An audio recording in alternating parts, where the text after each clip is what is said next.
ओम शांति। आज 30 अगस्त 2021 है और आज बाबा के साकार रूप से चले हुए मधुर महावाक्यों को स्पष्ट करेंगी आदरणीय आशा दीदी।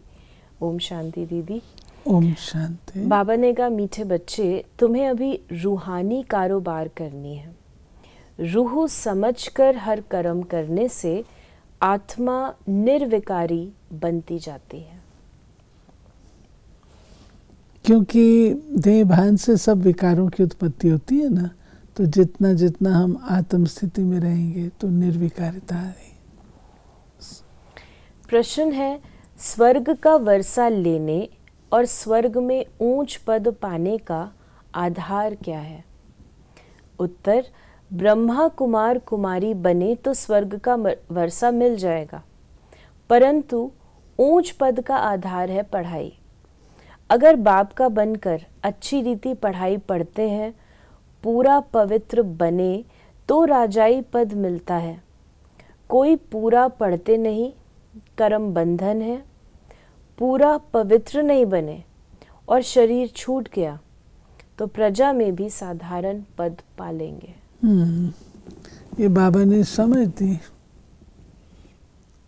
कि अगर अपने ऊपर अटेंशन नहीं दोगे, अगर अपने आप को संभाल करके इस जैसे बाबा ने कहा नहीं चलाओगे, तो फिर ऊंच पद तो क्या, उसका स्वप्न भी नहीं देख सकते।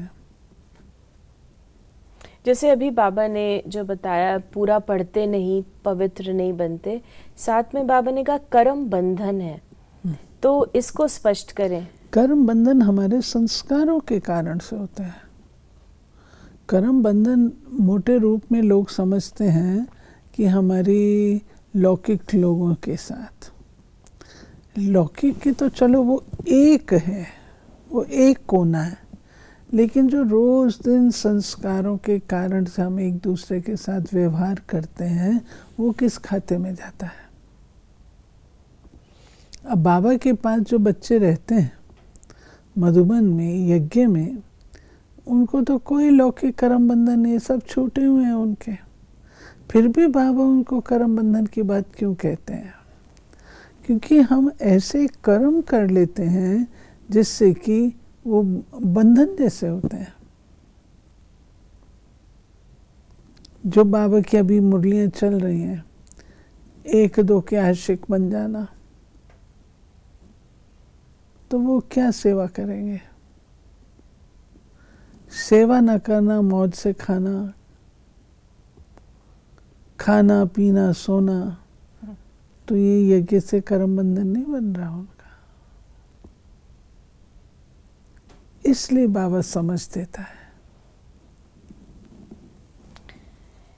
तो बाबा ने कहा कि ये यहाँ रूहानी कारोबार है।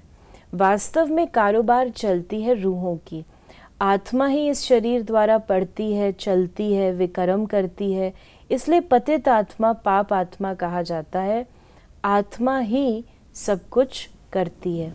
ये बाबा ने बताया कि आत्मा ही करता है और आत्मा जैसे कर्म करती है उस अनुसार उसको टाइटल मिलता है। धर्मात्मा, पापात्मा, पुण्यात्मा, महात्मा।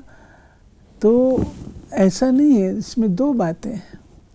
एक तो आत्मा ही करती है, दूसरी एक बात और भी है जो इससे स्पष्ट होती है इस पॉइंट से, कि आत्मा निर्लेप नहीं है।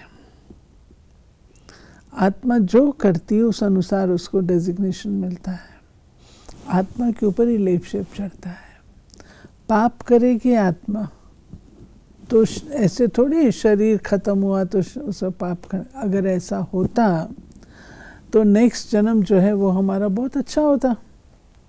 वो तो नहीं होता। जन्म से कईयों को तकलीफें होती हैं, वो क्यों? जरूर 5 जन्म के हिसाब किताब है ना। बाबा ने कहा जैसे वो हद का नाटक होता है, ये फिर है बेहद का नाटक। सभी आत्माएं परम धाम से आकर शरीर धारण कर पाठ बजाती हैं। आत्माओं का असल घर है परम धाम। उन एक्टर्स का तो घर यहाँ ही होता है। फिर बाबा ने कहा बाप तो बच्चे बच्चे ही कहेंगे, सन्यासी बच्चे बच्चे नहीं कहेंगे। गॉड फादर तो निराकार है। ये बाबा कहते हैं कि सन्यासियों के पास संबंध की बात ही नहीं है ना, वो लोग तो संबंधों को छोड़ करके चले जाते हैं, तो बच्चे तो कह ही नहीं सकते ना वो। और दूसरी बात, जब वो बोलते हैं बच्चे तो लगता भी नहीं है दिल से, लेकिन बाबा जब हमको बच्चे कहता है तो हमारे दिल से लगता है। बाबा ने कहा कि भारतवासियों के लिए ही कहते हैं, तुम कितने साहूकार समझदार थे। इन लक्ष्मी नारायण का सारे विश्व पर राज्य था, जिसको कोई लूट न सके। वहाँ कोई पार्टीशन आदि नहीं होती, यहाँ तो कितनी पार्टीशन है। फिर बाबा ने कहा बाप समझाते हैं आत्मा का जो पाठ मिला हुआ है वो कभी घिसता नहीं, चलता ही रहता है। अभी तुम फिर से मनुष्य से देवता बन रहे हो, फिर 84 जन्म लेंगे, तुम्हारा पाठ चलता ही रहता है, कभी बंद नहीं होता, कोई मोक्ष आदि नहीं पाते। ये बाबा कहते हैं कि ये वंडरफुल रिकॉर्ड है, ऐसी कुदरती चीज़ है, छोटी सी बिंदु आत्मा में 84 जन्मों का पाठ, और वो चलता ही रहता है, घिसता नहीं है। जो पार्ट प्ले करता है एवर फ्रेश नजर आता है। फिर बाबा ने कहा कि बाप समझाते हैं मन और बुद्धि ये है आत्मा के ऑर्गन्स, बाकी ये सब शरीर की इंद्रियां हैं। बाबा ने कहा कि अब भारत में कृष्ण जयंती मनाते हैं, कृष्ण की लीला भजन आदि करते हैं। अब बाप कहते हैं वास्तव में कृष्ण लीला कुछ है ही नहीं। कृष्ण ने क्या किया? कहते हैं कंसपुरी में जन्म लिया। अब कंस तो डेविल को कहा जाता है, सतयुग में डेविल कहाँ से आए? कहावत है कि नरक में तो देवताओं का परछाया भी नहीं पड़ता, तो कंसपुरी जो इतनी भयावह थी, इतनी खौफनाक थी, उसमें श्री कृष्ण का जन्म, वो कैसे हो सकता है?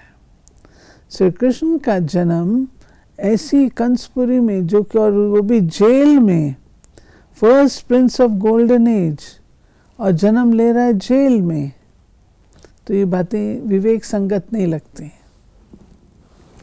फिर बाबा ने कहा, कहते हैं पतित पावन बाबा आओ, आकर हमको हेल से हेवन में ले जाओ। आप हमारे बाप हो तो हम स्वर्ग में होने चाहिए, हम विश्व दुनिया में क्यों हैं? ये समझ भी बाबा ने दी है।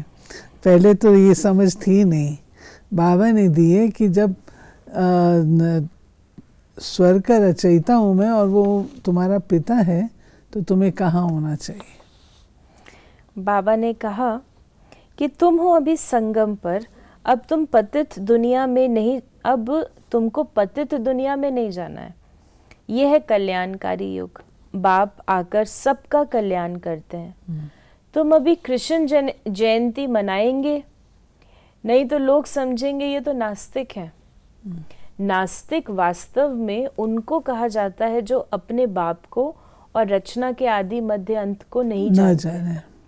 इस समय सब निधन के ऑर्फन बन पड़े हैं, घर घर में झगड़ा है, एक दो को मारने में देरी नहीं करते, इसलिए इसको नास्तिकों की दुनिया कहा जाता है, बाप को न जानने वाले।